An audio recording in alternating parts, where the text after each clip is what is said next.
Hello guys, I am Gaya Shankar Pal and I am in MBBS final year, UCMS and GTB Hospital Delhi. So my motive to make video is about your upcoming NEET exam, right? As I cleared NEET exam before and presently in medical college. So the basis of a NEET exam is to is to improve your accuracy and speed too. That's what they want from a doctor. Guys, I wanted to share my journey to a medical college. See, I was not a excellent student or got gifted, but one thing that I do is is hard work, totally hard work. Many of you heard from your seniors or parents that study smart, not hard, right? But that is not 100% true. That is not 100% true, according to me. I believed in total hard work, and that is universal. तो शुरू 10 से करता हूँ. मुझे लगता था MBBS बहुत महंगी है, इसलिए कभी इतना ऊंचा कभी सोचा ही नहीं आज तक. इकोनॉमिक कंडीशन भी इतनी अच्छी नहीं थी, और परेशानी ये थी कि मैं हिंदी मीडियम से था. So difficult for me to understand complicated topics in English, right. और जब मैं 11th में आया साइंस स्ट्रीम ले ली ताकि कुछ बड़ा कर पाऊँ. और जब और और मैंने सब कुछ लिया, PCM भी, मैथ्स भी लिया, बायो भी लिया. And literally I found my self coming from village area and feel like I have low IQ and all. Sometimes feel difficulty in communication too. उस टाइम सबने स्कूल में कोचिंग ज्वाइन कर रखा था.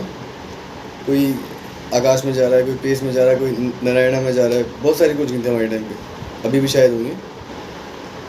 ये सुनकर ही मेरा दिन पूरा अजीब हो जाया करता था. हिम्मत सी टूट जाया करती थी, पढ़ने का दिल नहीं किया करता था. Because I cannot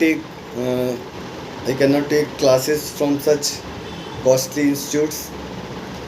Finally मैंने 12th पास किया बिना किसी कोचिंग के, और JEE मेंस के थ्रू सेलेक्ट हो गया DTU दिल्ली. बट फिर अंदर से फीलिंग आई कि JEE मेंस काफ़ी नहीं है मेरे लिए. कुछ बड़ा करना है. फिर घर वालों को कोचिंग इंस्टीट्यूट में एडमिशन के लिए मनाया. शुरुआत में बहुत कोशिश की, नहीं माने. फिर जब अच्छे मन से मनाया तो मान गए. इवन वो लोन लेने के लिए तैयार हो गए, राइट.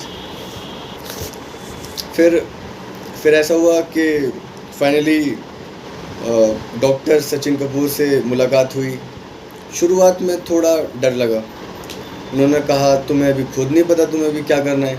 आई मीन इंजीनियरिंग करनी है या फिर MBBS करनी है, खुद नहीं पता मुझे. फिर सर ने पता नहीं मुझ में ऐसा क्या देखा, हेल्प करी, मेरी फ़ीस कम कराई और एडमिशन दिलाया अपने इंस्टीट्यूट में. डॉक्टर सचिन कपूर की एक ख़ास बात है, सबसे अच्छी चीज़ उनकी ये है कि वो बच्चों को सुनते हैं, और वो बच्चों को कभी वो अंडर एस्टिमेट नहीं करते. तो फिर क्या था IIT का बच्चा बायोलॉजी पढ़ना स्टार्ट करने लगा. पढ़ता गया. मैं रोज़ सर से 100 डाउट पूछा करता था. आड़े टेढ़े कुछ भी सवाल, मतलब जो मेरे दिमाग में आया करते थे मैं सोचा करता था. एक IIT का बच्चा क्या सोच सकता है, वही. ऐसा क्यों है, वैसा क्यों है, 100 सवाल मैं उनसे रोज़ पूछा करता था। फिर क्या था, ऐसे ही सवालों का सिलसिला चलता रहा और सफलता मिली। आखिरकार मुझे मेडिकल कॉलेज में पढ़ने का मौका मिला और यकीन मानिए यहाँ पर आने के बाद मुझे कभी ऐसा नहीं लगा मैं इससे कुछ अच्छा करूँ। मतलब ये मेरे लिए सेल्फ सफिशिएंट था, बहुत अच्छा था। इससे रिस्पेक्टफुल कोई काम नहीं है और एमबीबीएस से बड़ा कुछ और नहीं है। सो यही कहानी थी मेरी। मैं तो आ गया हूँ। तो यही कहानी थी मेरी। और याद रखो, कुछ भी मुश्किल नहीं है, कुछ भी मुश्किल नहीं है। मेहनत करते रहो बस। और बस, all the best. I am waiting for you guys at the medical college. See you, bye.